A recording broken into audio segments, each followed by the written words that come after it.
All right, Xers, it's a beautiful Tuesday, and we just had a bunch of tech issues, which forgive us, but we're going to pretend like that never happened, and we're going to get on with our interview with Jinger Zeng, who is the newest member of the Hackster team.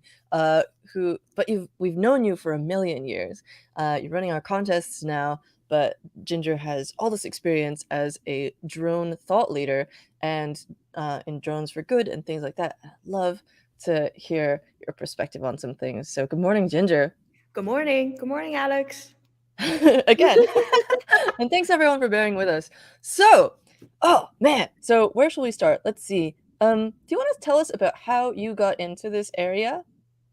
Yeah, you can hear me, right? I can hear you perfectly. Okay, I'm like just nervous now.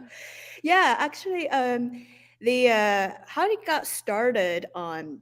I was like thinking about like my tech journey. The way back in college, I think I was going to engineering school, doing mechanical engineering at UNLV, University of Nevada, Las Vegas, and um, I got into a college project that I was in like the solar program, and then the college program was called Solar Decathlon. It Yeah. challenges 20 schools around the world. It's hosted by Department of Energy, so it's a really prestigious competition. And because our school, being in Las Vegas, just have like this wonderful solar program. Mm. Um, I was a research assistant back then, just going onto the roof and checking out the solar panels because our Ah. research, our research lab, gets a lot of these projects, and they hire students to work on it. So I kind of just stumbled on this opportunity to build this net zero solar house to compete for the college, really changed my life. Because I think before I was, like envisioning myself graduating, become a designer slash engineer to that designs HVAC systems, in hotels, Yeah, Las Vegas. yeah, But yeah. yeah, but then Solar Decathlon being it is a contest, now I think about it. That challenges not only just innovation, but also how you market such this kind of net zero solar house that's really new, how you prototype it, and we have to build the house ourselves, and take it to California at the Whoa. time to compete with 20 other teams from around the world. So that project was 2 years and really changed my life. And so after that, actually, I after that, I was kind of rethinking career path, and what I really wanted to do. At the time I was like, like we built a really awesome technologies, and our home actually won second place in the competition. Nice. Yeah, top US team. We beat Stanford. uh, and Hell yeah. yeah, but the question remains, how does technology commercialize, and how do a lot of these innovations, like keep really create more social impact? So I kind of like went on a journey to really understand entrepreneurship and what is it like to have a startup, building a technology company from ground up. And since at the time, I think Solar House was a little bit too big of a take. And one of my Mm. buddy was in robotics program, and I think, oh, robotics seems easier. Uh-huh. Yeah. So and we did and that was actually came out from another research kind of on things, from our school's drone program, is using drones to detect radiation. In Mm. Nevada, we have Yucca Mountain, and Oh yeah. yeah, so how to use drones in a radioactive environment, so you don't Wow. have to send a person in and endanger that human being, and Mm-hmm. use the autonomous technology. It encompasses all the advanced technology that's actually required on a drone. So Yeah. so that's how Dronesmith got started. And And at you the time, co-founded, sorry, you co-founded Dronesmith in 2014? Just to um, put like a date on this kind of? yeah, exactly. Awesome. So yeah, so Solar Decathlon was 2013, and we did that. There was like a short time span of like I think half a year between Solar Decathlon and really starting of Drumsmith, because that half a year we worked with our school's business team Hmm. in turning an engineering project, right, a research Oh, project, cool. into a actual company, and what we call startup. So yeah, we actually participated in the Southern Nevada Business Plan competition and got and won that grand prize, and that's the starting of that startup. Nice. Yeah, so the school was super excited. Drone was a super hot topic back then, and it's a university student-led company. Um, so we got a great lifting off momentum. No pun Hmm. intended. Lift off. And so you um, were targeting independent developers, and you also were independent developers. So you're sort of like independent people for independent people in this space. yeah, exactly. So where we wanted to be is really, we found drone development is just so hard. It's just so Hmm. hard. It involves hardware, software, and there's no really good at the time. Like everybody knows DJI, but Mm-hmm. like DJI, you can really just take photography with it. But with Mm. what our original use case of radiation detection, right? It needs to be sensor based. It Mm. needs to be sensor based and possible also, swappable sensors. What in drone world called payload, swappable payload, as well as, let's say in a radioactive kind of environment, you send a drone in, you probably don't want it to retrieve out. How do you get the data out, right? Mm. How do you get the data from the remote sensing perspective?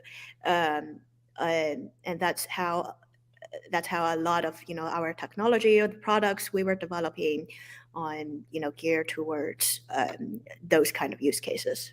Cool. So, you developed these ones for radiation sensors, and what other kinds of sensors could you put on these? Really, it depends on the end application. So, like Uh-huh. chemical sensors, right? A lot of what we wanted to do at the time, we started with that whole concept, and this is kind of like how the startup evolves. We started with radiation, and of course, once you get into the business building, oh, that use case is just so small and so particular, right? You could build a business on that, but can you actually create a platform that just enables other Yeah. developers? And that kind of um,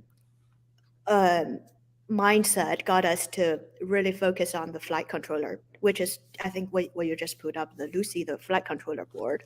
Mm. And at the time, Intel had this new chip Um, called Edison. oh, that took me away. Sorry. Yeah, called Edison. And Yeah. so Edison was really exciting because it was a $50 chip that that has wireless capability, so the IoT kind of Mm-hmm. capability, as well as a Linux operating system that has all the functionality that we would want to use. So we developed this flight controller board called Lucy. Mm-hmm. Lucy. And And it was about the size of a postage stamp. This little guy here. yeah, that hand Very model small and was light. our hardware engineer, Nolan. Yeah, but it's Cool. a size of a credit card. Mm. Oh yeah, I mean the Edison itself, but like yeah, so you're like combining these incredibly small new Linux computers with like your credit card size board to create this. Wow, yeah. Because I imagine like obviously for drones you have to have very light, small payloads and stuff. Are there any other considerations that went into building this for specifically for going on drones? Oh yeah, absolutely. So that's the flight controller itself, and then we built these kind of dev kits, like these dev kits that's just quadcopter. What we found out is people actually really spend so much time on the drone hardware itself, um, that it hinders, like they making progress or like Yeah. really application building, which should be really on software. Mm. So our goal at the time, I was telling my engineering team or my product team and all tech side of things, I said we need a drone kit that Jinger can build within 30 minutes. Within 30 minutes. So, and then, there needs to be this whole software tools that's really easy to set up to get started. So, at most I should be spending about like 1 day in building this prototype drone up and then start building drone apps. Mm. So that was kind of the vision. And I believe Alex, back then when we were working on it, that's when we first met in New York. Yeah. Yeah. In New York at AWS, at one of our hackathons, I think, and there was this like greenhouse that they had set up there that we did a little interview in back in the day. Let me see if I can find that actually. Yeah. Yeah, back in here. Here, I'll pull this up for us. You can see us sitting in this like IoT greenhouse that they have set up here. Oh my We got god. the little Hackster stickers on. This is from 2016, December. Incredible. That's so cool. Yeah. Yeah, so we were building these platforms for indie developers to create drone applications, and like you're saying, you made it so that they don't have to worry about the hardware. They can just focus on building the software applications that they want. And you had a software platform for this as well, and they sort of worked together.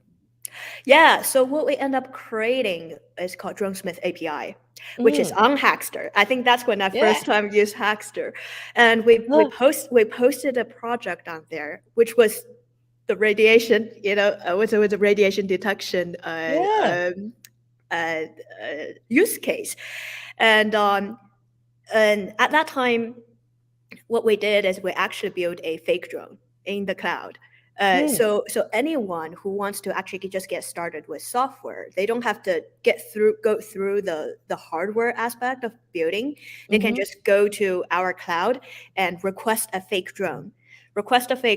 And then write their algorithm, write their drone app. So we call it Dronesmith API, uh-huh. and start focusing on the software aspect of it. So the reason why we were in New York, and I think that AWS stuff is uh, we did 2 workshops, with developers, the full day workshop in just guiding them, like a mini hackathon workshop, on how to use these, Uh-huh. um, and um, and yeah, like the and the Hackster project out there is basically a fake drone, in the cloud, doing some geo fencing stuff, and giving you back the radiation data from that region. That's so cool. What other kinds of things have people used Dronesmith for? Um, well, at the time, we actually really wanted to become the unity of drone Oh, development. yeah. Yeah, so that was kind of like my elevator pitch. Mm-hmm. So it's like a drone development engine. But just in terms of what people use for drones, there's so many things, and part of what I've become more passionate about, after droning for so long, Mm, is how to use drones for good, um, mm, and in humanitarian, kind of scenarios, mm-hmm. like for disaster relief or conservation, counting, like, elephants, in Africa, how, Yeah. like these kind of use of drones, it's really taking off, around the world. There are amazing projects all over. So those are the application or industrial areas where I'm mostly exciting, where this technology keep continue to grow. Absolutely. And let's explore that a bit because I've heard lots of good applications for like, for example, drones for spreading seeds, for detecting issues in renewable energy sources like wind farms and solar farms where it's dangerous to send people and stuff like that, for like predictive maintenance on smart cities like smart lights and stuff and street lights and things. And what other kinds of so you mentioned humanitarian efforts and disaster relief. What kinds of things can drones help with there? Yeah. So in the drones world, there are 3Ds. 3Ds of where drones would make sense, right? And Mhm. it's dirty, dangerous, dull. Yeah. So the one of the really interesting thing that I did during my Dronesmith time, it was actually going to an underground mine Oh, and wow. going to an underground mine and trying to figure out how to use drones to also, there's of course some scenarios the mine will collapse and how to use that in search and rescue. So and there are several drone companies around the world that actually absolutely just focus on that vertical Wow. technology. Yeah, and the shape and form of their drone has to be developed like very very differently. And also for underground, it's a GPS denied environment. Right. So technology itself is also very different in terms of just navigation. So computer vision navigation becomes more important, in those kind of drones. Hmm. So the kind of underground drones, and also another type that's similar in that is inspection for ducts, Mm. inspections for within like air ducts. Right. Yeah, so they use drones for that. It's very hard or also almost impossible for human to to go into some of those confined spaces. Yeah. So drones can be super useful tool in those kind of areas. Um, yeah, and for search and rescue, um, besides there are I think around the world there are uh, drones that use for medical delivery. Mhm. One of the really actually you know what in the one of the company in San Francisco called Zipline. Zipline does amazing things. Mm. Yeah, and we can put them up maybe. Zipline, Yeah, let me pull they them do up. medical delivery of using drones in Africa. The and what I later found out was in the reason why some of the drone projects are taking off in Africa, because over there, building infrastructure is actually more costly because they have to like if someone is in the rural area, right? Mhm. Um, it's actually more expensive for and probably time costly for the government to build roads, so they can actually send Right. trucks or whatever to deliver these. So it's a infrastructure kind of leap, technology leap that can just totally change the society over there with that. So Zipline does amazing things in terms of medical delivery in Africa. This That's is really, really cool. Oh, wow. And if you don't mind, I'd love to rewind a little bit. A second ago, you said that um, these ones for mines, I'm just so curious because it seems like an incredibly hostile environment for drones, especially because, like, usually they're controlled over the air through, wireless communications. But I would imagine, like, just like you said, there's no GPS availability. Are there special things that they have to do you know, um, to communicate with the drones? And you also mentioned that they have to have, like, special shapes and, like, physical considerations, and I'm really curious about that. Is there any way you happen to yeah. know? Super. Now Mm. like this memory comes back. I actually think this is when we first were looking at Pinocchio. Do you Oh! remember Pinocchio? Oh, I worked for Pinocchio. Yeah, we were like, oh, mesh network. So that needs to be integrated in drones, and actually, right now, a lot of those drones are just tethered. Hmm, Yeah. interesting. Okay, so yeah, just real quick, Pinocchio. That's my first maker job. Um, wow, so they're tethered. And I guess, oh man, in my mind's eye, I'm seeing mines as like these places where there's like sharp, jabby things everywhere, and like the wires would get caught on them. But I guess maybe the computer vision like helps with that. They must have some incredibly interesting stuff there. Oh my gosh. Yeah, yeah, absolutely. Those are, I mean, research topics from around the world. Like researchers working on it. Yeah. Yeah, there's some. So I mean, and that's why some of these development kits that we were aiming for in Dronesmith, although to it, it like we sold a lot of them because Mm-hmm. on development wise, it is very hard, Mm, and a lot of these functionalities and capabilities are yet to be developed. that's incredible. Oh, Yeah, so after you were at Dronesmith, you started working at Oterion. I'm not saying that right. I'm not totally sure what the pronunciation is there. yeah, Arterian. Oterion, Arterian. yeah. Can you tell us a little bit about what that is and what you were doing there? Yeah, so the story goes, the flight controller we were building called Lucy. We used the flight controller itself. We developed the hardware, but we also used a open source operating system called PX4. Mm, yeah. So we became engaged in the PX4 community, and so actually, like for Dronesmith, the company did it, like it's short, well, not short-lived, but we went to Techstars, we went through an accelerator, and then me and my co-founder, we Yes. decided, to separate our parts. Mm, So I actually took on a kind of another life chapter. I want mm, to understand innovation, manufacturing. I'm of Chinese descent, but I almost became. I want to understand that manufacturing aspect. So I went back to China mm. for a couple of years, and when I was in China, um, I I got it.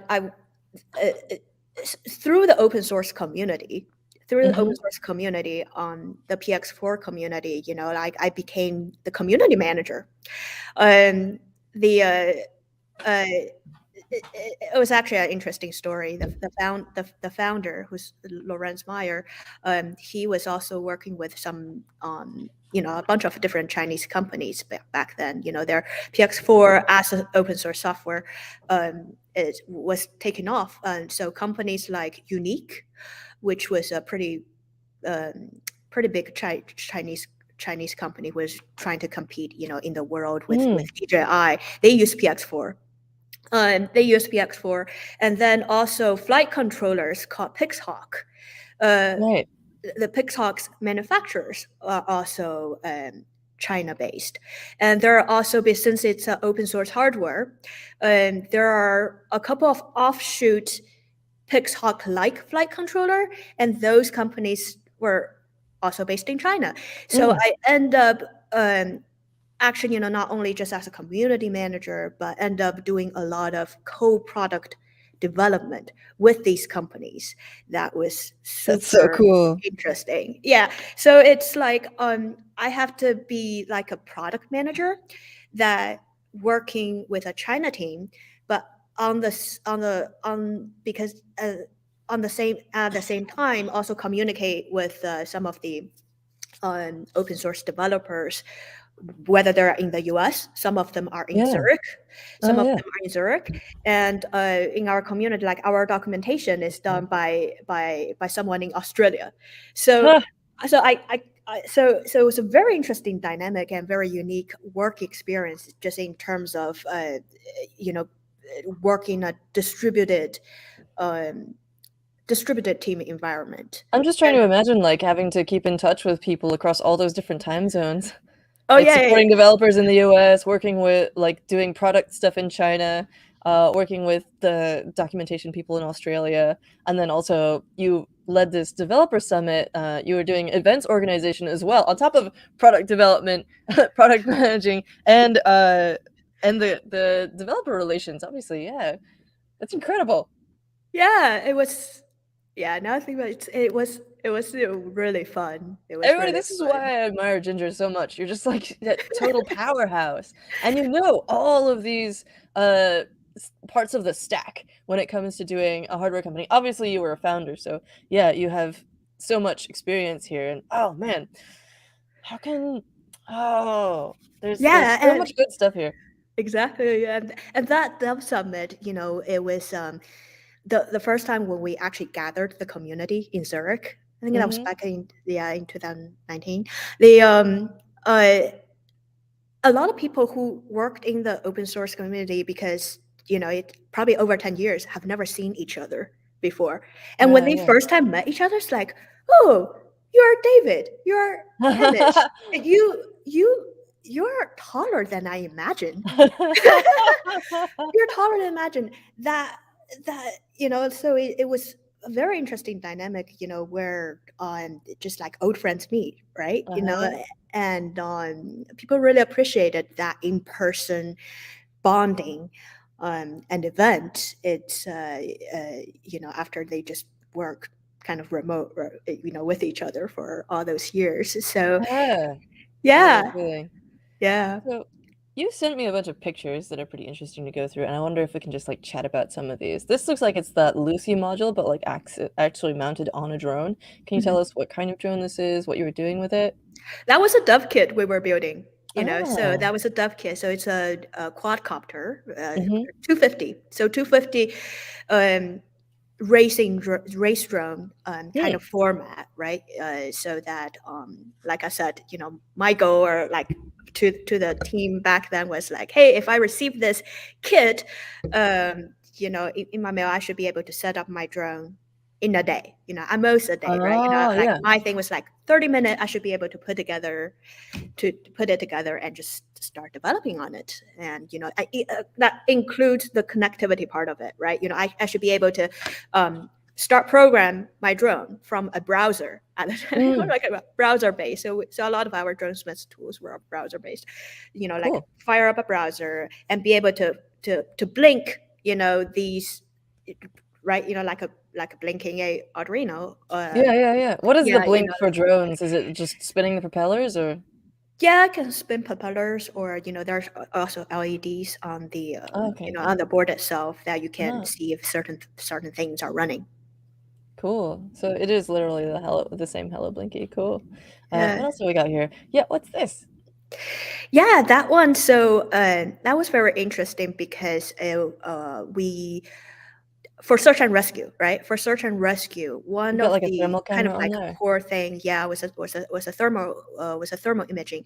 So Hmm. we actually back then worked with group gets, and group gets has Ah, this pure, oh yeah, pure yeah, this thermal. pure thermal, yeah, yeah, that was like pure thermal combined with our drone, and we put the whole thing in a Docker container and went to DockerCon and did a demo there. Cool. In just showcasing, right? Like, okay, in a real search and rescue scenario, you would like fire up a fleet of drones, and this fleet of drones will go into the area and search for warm body. And Mm, once they see a warm body, they can send the data back, to your command center. Or probably at the same time, if your swarm have this kind of intelligence all on board, which I'm super excited, because like all those edge AI yeah, yeah, yeah. stuff where we're currently I think very trendy. Back then we were already thinking about, okay, what you need to have that kind of edge intelligence in drones, so that, let's say, a worm, they're not just like flying around, but also, okay, this one drone knows, okay, I found a warm body, and it looks like the rest of the drone fleet should come here, and that program, all those drones will be reprogrammed and fleet that way. And what can they do then? After they like find someone, because is this whole swarm like able to eventually lift someone out? Is that the idea, or is it Uh, like you gather more information and would you have like different sensors on different drones that would be like, okay, now let me analyze like the content of this thing. Are they trapped under metal? Is it stone? Or I don't know. I have no clue. yeah, yeah, yeah. I mean, it's interesting because that's exactly it. actually where we're heading in trying to learn more from real use cases. But exactly in that kind of scenario, then what is the action, right? What is the action that needs to be taken by the drone? Build a 3D model of it. Yeah, and This is the thing that calls like a canine rescue assistant. Yeah, it is remote intelligence, so that now we spend less resource in finding where maybe this trapped person is, Hmm. and then that's why the data need to be sent back to the command center, and the search and rescue team can deploy whatever other tools to go there and do the rescuing, probably a helicopter. Yeah. And of course, we have, the obligatory questions. Shiva here has said, do you fear weaponization of drones? And obviously, a lot of these technologies, as with any other type of technology, can be used for things like, the same type of technology here could be used for surveillance or other kinds of stuff. And, how do you think about that balance, or guiding the community, or how do we, uh, you know, obviously you focus on drones for good, and I'm curious about your take on that whole question. Yeah, absolutely. We get that question a lot, Of course. from before, and also in the future. And then I think that's definitely when it comes to fear, I think everyone fears. Um, uh, but it's just like any other technology is about it's really about it's about choice. It's about people's choice, individuals' choice, each company's choice, and we talk about that. Like Alex, right? In our own Hacksters content, where Yeah. we as Hackster, how we want to influence. Be some of these thought leader like in our community, and what's our voice. Yeah. Um, so so so that's why like for our team, like we are all in the drones for good, like how do we promote and showcase more of those use cases, be more involved in those areas, so that we so and be part of that influence. Absolutely. Yeah. I think this is one of the reasons that I'm so excited to work with you, is because we both have this point of view of what our job is as a community, of, not trying to like force any particular worldview, but providing the information for people to make the choices that are like for the world, and like to see these things in a hopeful and optimistic way. And not just like, we hope that it will be good, but like, there's stuff that we can actually do. So like, for example, you're running our contest now. There was a previous contest that we did with hover games with NXP, that was like fight fire with flyers, so using drones to combat forest fires and things like that. We got a ton of cool um submissions for that. And of course, by doing that kind of stuff, we can sort of help people imagine, uh, you know, maybe you're just interested in drones and you don't think much about the ethical side of it, but you can, these sort of things kind of encourage you to imagine them being used in a good way. Yeah, Yeah. absolutely. And Hover Games 3 is coming up. Oh, yeah. Yeah, Hover Games 3 is coming up. We'll be running again this year. It's planning to be launched probably sometime in the April, May timeframe. Awesome. So, where can people find information about that? Yeah, definitely on Hackster. Go Hackster, Hackster under contest page. Mhm. And for people who subscribe to our communities, communications, you'll definitely hear it before it launch. And also, um, hovergames.com. Mhm. Hovergames.com. You can Oh, also I'm check not out. doing that right. My Yeah, R key keeps double hitting. Okay, sorry. Anyway, sorry. yeah. Hovergames.com. Yeah, it's an Yeah. awesome contest. I've worked on hover games when I was PX4 community manager. With the whole NXP team. Back Cool. then, so very very great on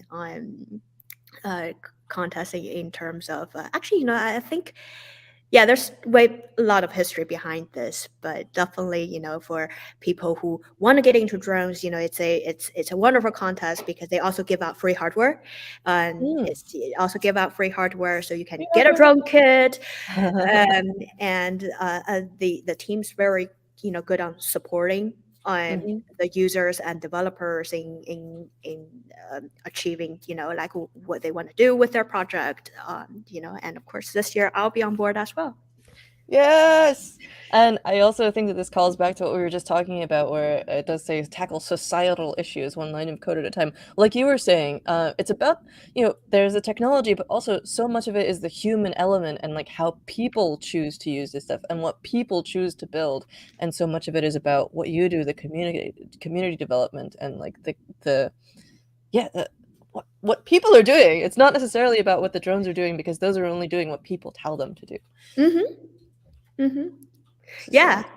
Yeah, so this year's theme is super interesting. Sustainable food ecosystems. That's really interesting, yeah. That's just another one of the I can't wait to see how people choose to interpret this because there's so many different ways that you could tackle this problem. There's like irrigation stuff.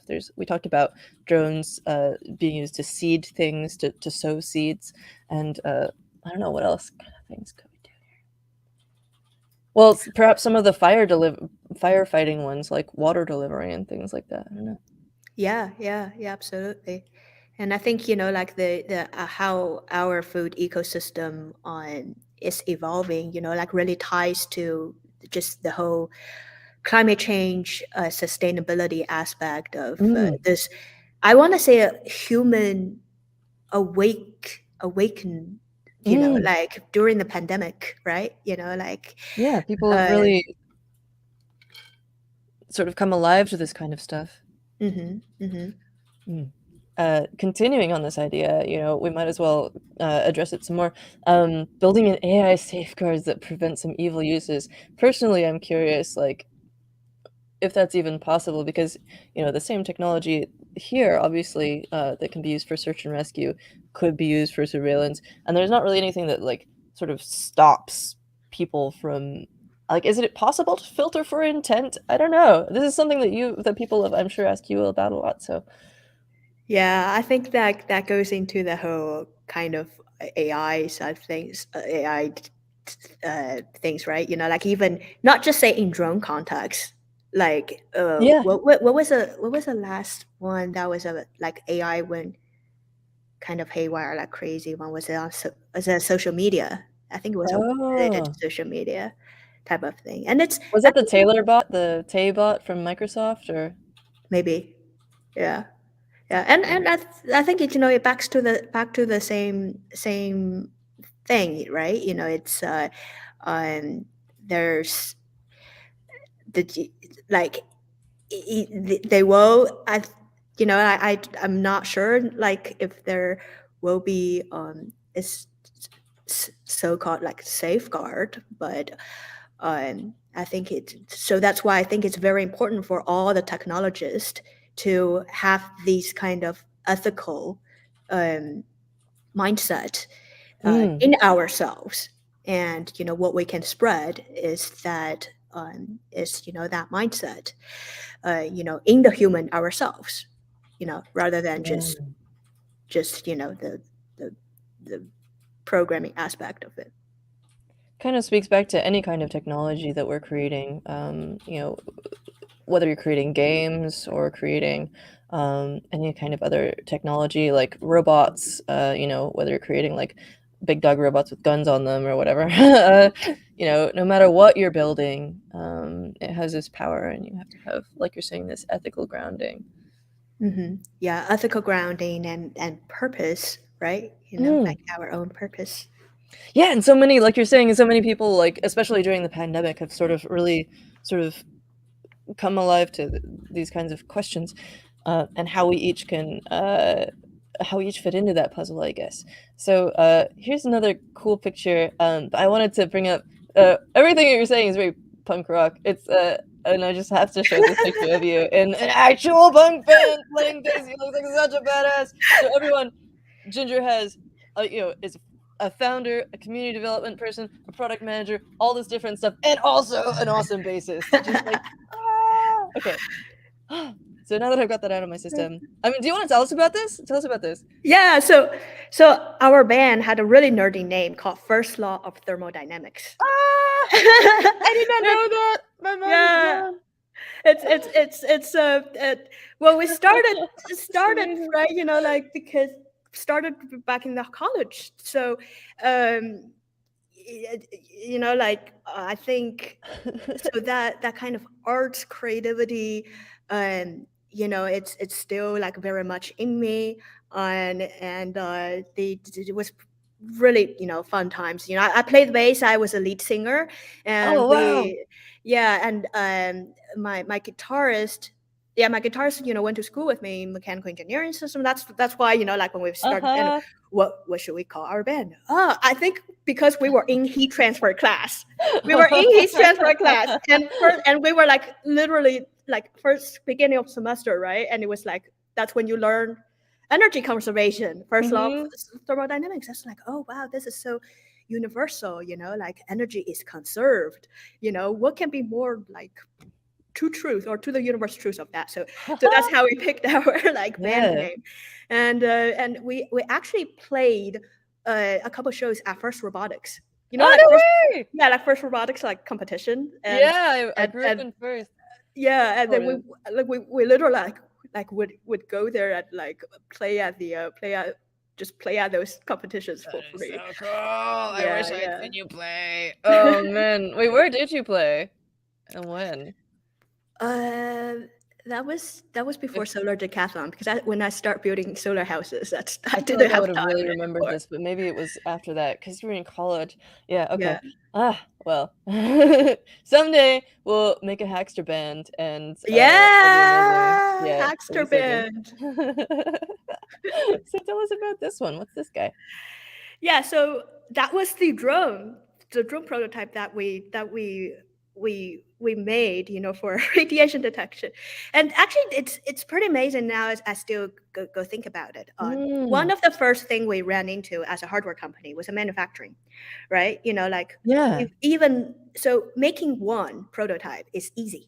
And our first prototype, actually, my co-founder at the time, he built it out of scraps from another uh, uh, another lab. So they were basically, you know, like doing these material stuff, and he just got some junk and built like ring circles out of it. So that was his first prototype. It looks And really good. Wait, is this yeah, the prototype? no, this is the advanced one. So this Oh, is the okay, more. cool. So what we did. So Really what we college. did is like, so that was called Quirk back then, and then as later when we the first time when we got a order, right? We have to build 5. We have to build Oh 5, no. and it's like, okay, we don't have this scrapped material anymore. We can't even make it. So now we run into, you know, like I think we're all kind of like product people, like when they go from prototype to manufacturing, right? You know, that process is like, oh, we don't have the material that we envision we're going to build now. What do we do? So we actually end up 3D printed. So what you see right here, and so the original ring was actually just you know, solid ring, but this one, the reason, and you see the holes in there, Yeah. and it's because with 3D printing, we can now even cut these really unique shape, like into the shape itself, and, you know, just really play around with a form more, and it can reduce weight. Right, it can reduce weight because, you know, for drones, you know, to fly nicely, you know, a lot of the you know, like it's the weight mass ratio, you know, like those kind of aspects. So mechanically wise, you know, like we actually, you know, did quite some innovation there in terms of designing that whole drone body, which looked really cool. Yeah. Did you use any kind of special filament, like carbon fiber filament or whatever? I know those were a little harder to come by back then. Now they're more common. These ones were actually I haven't, you know, like back this kind of it's the It's from a long laser time ago. synthesized. It's Oh, cool. yeah. Like sintering? Yeah, laser synthesizer. So it wasn't filament. It was Ah, the cool. the powder one. Uh-huh. Yeah. Cool. Yeah, and we would, so we would get these rings made, and they were all symmetrically designed, right? So they Mm. so they're all one part, and then you put them together, and they become a quadcopter, and then you can even put 6 of them together. So they Oh were, yeah. so it was all modular. So the design was all modular as well. Yeah, so you can make that into like six of them, or like, or even like top and bottom. Then you have the the 8, you know, the Mm. 8 of them, can be. So it was like a modular design as well. Yeah. So, pardon me. If you were going to be buying and using a drone kit today, to build something, like maybe it's dependent on the project, but what one or ones would you go for specifically? Um. Well, hover games is actually a good one. Oh, obviously, yeah. Yeah, hover games is good. But it uses all NXP technologies. When when I was in the PX4 community, we were also developing with Holy Bro. So Holy Bro, they make the Pixar 4, Pixar 5, Mm. the and developer kits that would.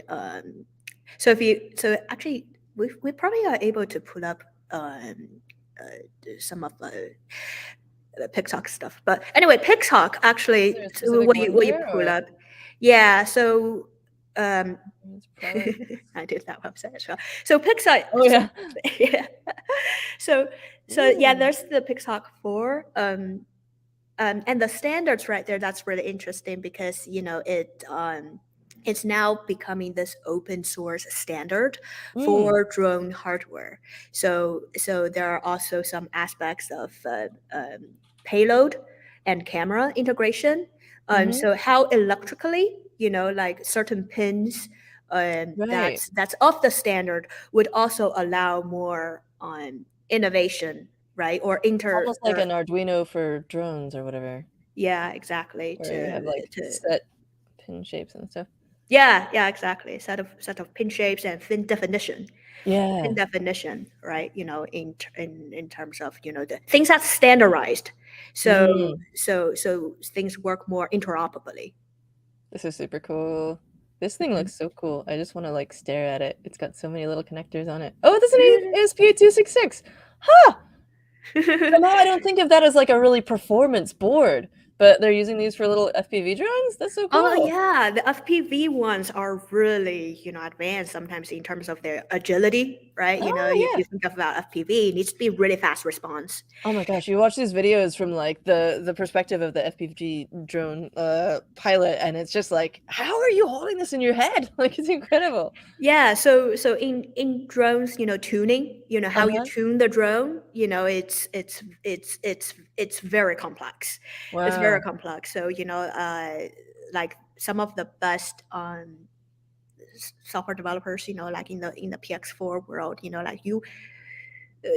I've seen people like really want to get to know them just so Mm. they can help them tune their drone, because the tuning of the drone aspect is the major product development uh, thing, like for your own team, because usually what they do is they take PX4 as kind of like the standard baseline, Uh-huh. and then once they have their own drone design, the tuning itself just needs a lot of experiment, a lot of testing, Mm. so that to get to where your drones fly really smoothly, nicely. Mm.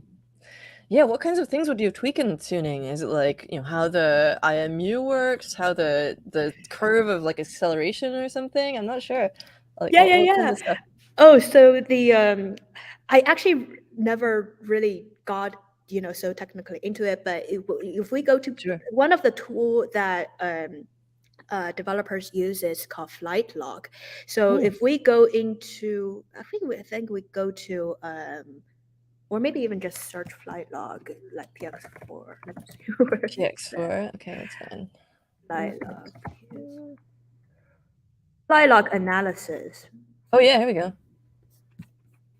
Flight log analysis. Yeah, yeah, like right there. You'll see, it gets really Ah. intricate if you just kind of scroll down. You would take the drone Oh, out look for at a this. Oh flight. wow. Yeah. Roll angular rate, pitch angle. This is so cool. Oh yeah, right. Because sometimes when you're like going in a certain direction, it'll like tilt in that direction and stuff. Huh. If that's what they're talking about. By flight analysis. Interesting. Okay, random question. I've once flown an FPV like little airplane, and it absolutely felt like I was like I was the airplane. Do you get that feeling, or what does it feel like? First person view. I mean, that's little Yeah. first person view, right? Yeah. And drone racing is right. It has been like very popular, like around the world. There's even a autonomous drone racing. Oh yeah. Autonomous drone racing now. And they're doing some of that stuff with cars as well now. Yeah, so the whole autonomous systems aspect is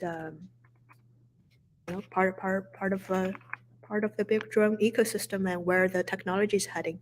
Yeah, all kinds of stuff. I just like pulled up a search here, and there's like multiple. There's like Alpha Pilot, drone below, autonomous drone racing, all those kinds of stuff. Dodging through forests. Oh, that sounds amazing. It's so cool. Okay, I gotta chill out on this. There's championships, all those like if you search like drone racing league. Oh yeah. Yeah, drone racing league, you see those, become the big sporting event, right? It's big sporting event that's that can probably like tie into gaming, esports. People love those. Yeah. Oh man. So we're coming up to the end of our thing. I feel like this is one of those things where I feel like we could dive into it for like a million years and just like go on this like you and I should just sit in the office sometime and go down like a YouTube hole of this kind of stuff, because I think we'd have an awesome time. But just to sort of help us wrap up here, moving forward, there's your Twitter here that we've linked below. People can follow the contests page, and you mentioned that people can follow hovergames.com to find out what's going on next with that. You run all the contests, but you have this amazing depth of knowledge in the whole drones area, and I feel like you're especially enthusiastic about this one. You can also follow like NXP on Hackster and get updates that way when they post them to the community. So that's the thing. You just become a member. And yeah, anything you'd like to throw in there before we wrap up here? And I think part of also what I also love will be bringing more on like into the whole Hackster side of things. Like I've had this experience of working with global community, right? That work like and some of the pictures I think Alex was showing on my Twitter days were from like global developer events, and that was from ARM on, and also it's our friend Kitty. I'm just interested in everything, technology and I remember this. Yeah. AIoT Dev Summit. Man, that's one of the last things that I did in person, I think. Yeah. Oh, that was in Japan. That was in Japan. There's so much fun for like going to Japan. I love just the reach of our Hackster community, like even just by being the contest manager here full time for a couple months, the sometimes talking to someone from, let's say, Algeria, right, or somewhere that's not so hardware ready available, right, like certain parts of the world, it changes sentiment in me, because I was living in China for so long, and the manufacturing aspect, like it's right there, but I came to realize, to a lot of people, let's say around the world, the hardware availability, right, like the chance for them to, sometimes some of them could, it could take them months in getting the hardware to ship from their original state back then. We were just talking to Ahmed Oyenuga, who lives in Nigeria, and was talking about how hard it is to, like, a lot of what he builds is out of, like, the materials that are readily available in the area already, or 3D printed, because it's hard to get deliveries of stuff and things just aren't as available. Yeah. So that's also like another reason why I love like running the contest, and like we have so many hardware giveaways are very unique pieces, and we'll be able to award to people from around the world who can actually really appreciate, right, that really appreciate that hardware, and build innovative projects on it. Yeah. And I think in the future, because the time I was in China, that I was super uh, was pretty involved also with DF Robot and Seed.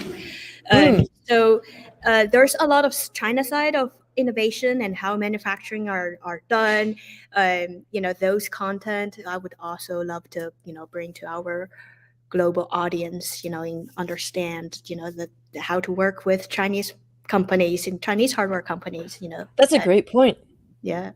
Yeah, we're going to be doing, I think, some more stuff with DF Robot and Seed Studio, which are both amazing companies that I think do such cool stuff, and I can't wait for it. Well, thank you so much for joining us. This is amazing, and I can't wait. Like, I know that you're a few time zones away from me right now, but like someday we'll get to like hang out in person again, and it'll be amazing. And then we'll just like watch a ton of FPV drones videos on YouTube and plan out how we're gonna like build drones that are gonna save the world And start the band. and start a band. Yes. Okay. YouTube hole. Save the world. Start a band in that order. All right. Okay. Okay, cool. Thank you everyone for joining. It's been such a pleasure. Highlight of my week. Thanks again, Ginger, and we'll see you soon.